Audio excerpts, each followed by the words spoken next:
मावळ तालुक्यासह पिंपरी चिंचवड शहराला पाणी पुरवठा करणारं पवना धरण पूर्ण क्षमतेने भरलेलं आहे. त्यामुळेच प्रशासनाकडून जे आहे ते आता 60,500 क्युसेक्सने पाण्याचा प्रवाह जो आहे तो आता पवना नदीत सोडलेला आपल्याला पाहायला मिळतोय. त्यामुळे आपण पाहू शकतो की पवना नदी जी आहे ती आता दुथडी भरून वाहू लागलेली आहे.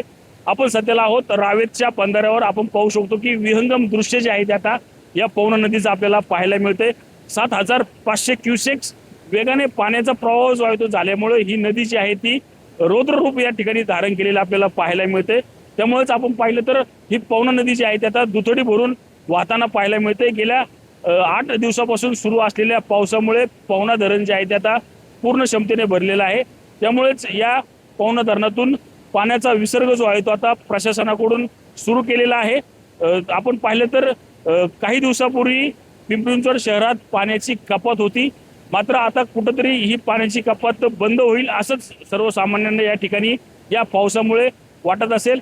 आपण पाहिलं तर या पावसाचा असाच प्रवाह जो आहे तो सुरू राहिला तर आणखी क्युसेक्सने पाण्याचा प्रवाह जो आहे तो या नदीपात्रात करणार असल्याचं प्रशासनाकडून सांगण्यात आलं आहे. त्यामुळेच पवना नदीपात्रात शेतकरी असतील त्याप्रमाणे नागरिक असतील यांनी उतरू नये असाच आव्हान जे आहे ते आता प्रशासनाकडून या ठिकाणी केलेलं आपल्याला एकूणच पाहायला मिळत आहे.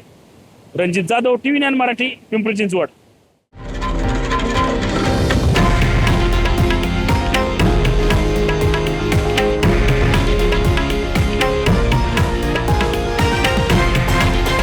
हे आहे देशातील नंबर 1 न्यूज नेटवर्क आणि आपण पाहत आहात TV9 मराठी, एकमेव.